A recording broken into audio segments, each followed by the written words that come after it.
and James looked at each other. We ducked lower in hopes that he didn't see us. After 10 seconds of staring in our direction, the man went back into his home. And then, we saw him appear at his front window, standing still like a statue, looking in our direction in the woods once again. We saw Mark creeping back over to the man's front door, but there was nothing we could do. We were too afraid to move or yell anything. Mark rang the bell once again and ran for it. The man didn't move though, at least not for another minute. Then he turned and walked away from the window. We didn't see Mark again, but we were still too nervous to move or say anything.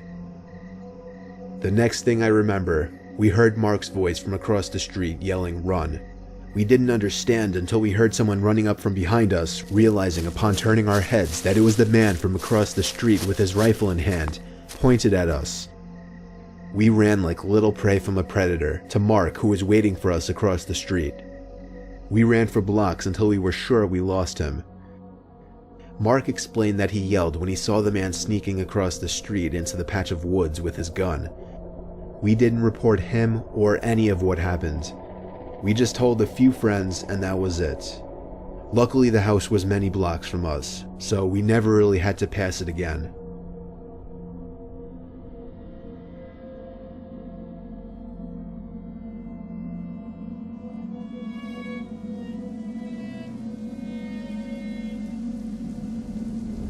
I lived in a house from hell for a couple of weeks.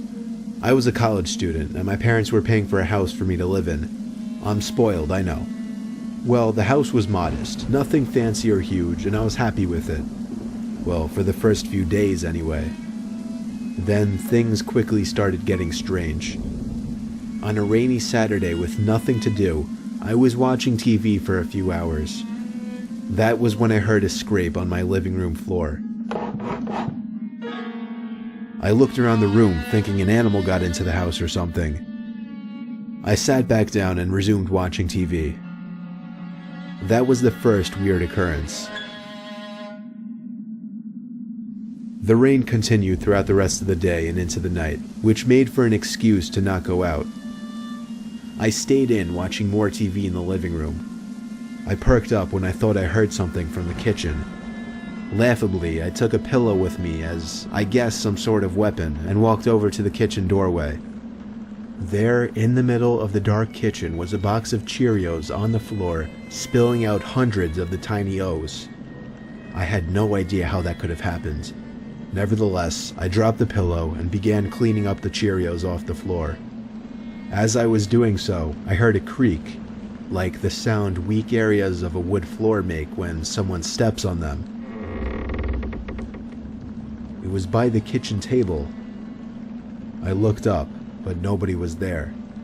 I knew I was going crazy now. Every little sound must have been making me paranoid. I cleaned the Cheerios and went back to watching TV. The thunder outside was getting louder as the bulk of the storm seemed to be passing overhead. Yet I found it to be strangely relaxing. That was the last thing I remember, appreciating the sound of the storm outside, before waking up from what seemed to be an hour-long doze. The TV was still on, but that wasn't what woke me. I remember believing I woke up to a bang or thud from downstairs. Regardless, I turned off the TV and marched upstairs to bed. The next day was normal, as was the day after that. It wasn't until the next gray, rainy day that strange things started happening again. I woke up in my bed that morning feeling like I had been drinking all night the night before. I felt sicker than I'd ever felt with any hangover before. I didn't do much walking around that day. The gloomy dark weather only made me more bedridden. I left the TV in my bedroom on all day just as background noise, with a garbage pail by my side in case I had to puke. At midday, I muted the TV after hearing sounds coming from above me.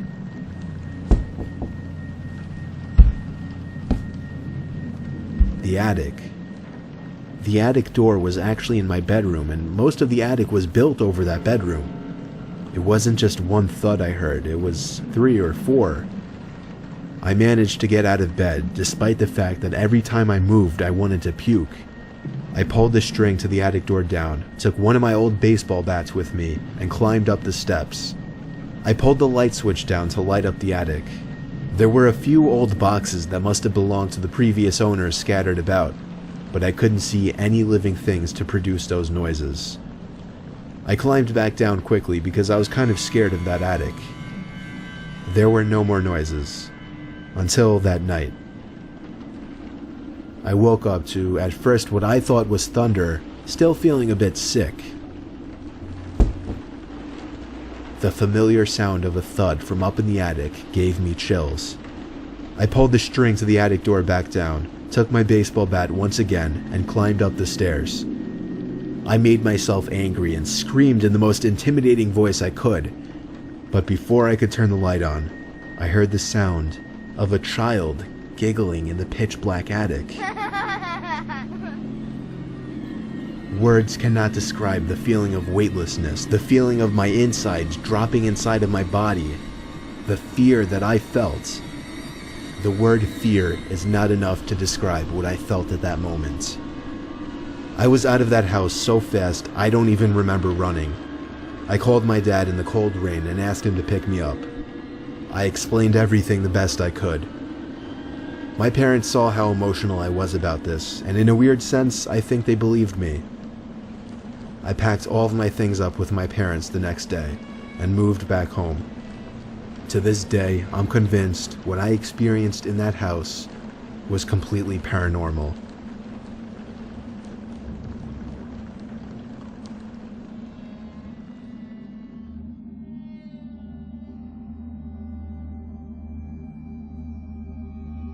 I used to work as a maid for some old lady for a couple of weeks when I was 20. She had a really big yet old house on a property that could have been beautiful if she had actually taken care of it. She had 2 acres of land surrounded by woods in 3 directions and the road on the other. The house itself was ancient, mostly made of wood, and the interior was really dark. She would often keep the blinds shut in some rooms for reasons I didn't understand. I would sometimes open the blinds to let some sunlight in, only to find that she'd have shut them by the next time I entered the room. She lit some rooms by candle, which made the house seem even more prehistoric from the inside. To top it off, the wood floors were creaky as hell just about everywhere in the house. The woman's name was Mel. She was around 70 years old. The kind of work Mel would have me do would be mostly physical stuff that she couldn't do very well anymore, like sweeping, dusting, cleaning dishes, doing laundry, sorting mail, and other things of that sort. One weekend, Mel asked me to sleep there for a night or two. The house had like 4 bedrooms, yet she lived alone, so it wasn't an issue.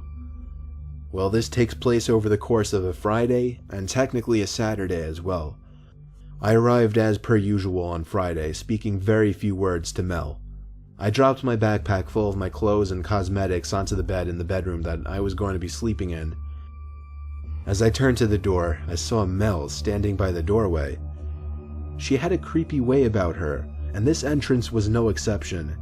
She didn't say hello, which wasn't as weird as it sounds. She just instructed me to clean the bedroom right away. After that, she just told me to simply straighten up the whole house, and then she went upstairs. I didn't see her for the rest of the day, but I would occasionally hear her walking around upstairs in her bedroom.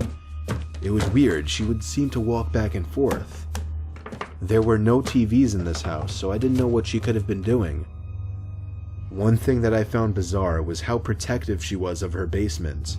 She made it clear it was completely off limits and she didn't want me going down there. Nighttime came and I went to bed early. This was before smartphones were a thing, so I didn't even know what time it was. It was probably 9 or 10 o'clock though. For the first few hours everything was peaceful. However, I still had trouble falling asleep given that it was the most uncomfortable bed I'd ever been in. It felt like hours later that I started hearing footsteps outside my room on the creaky floors. It sounded like Mel was passing my room really slowly. Maybe she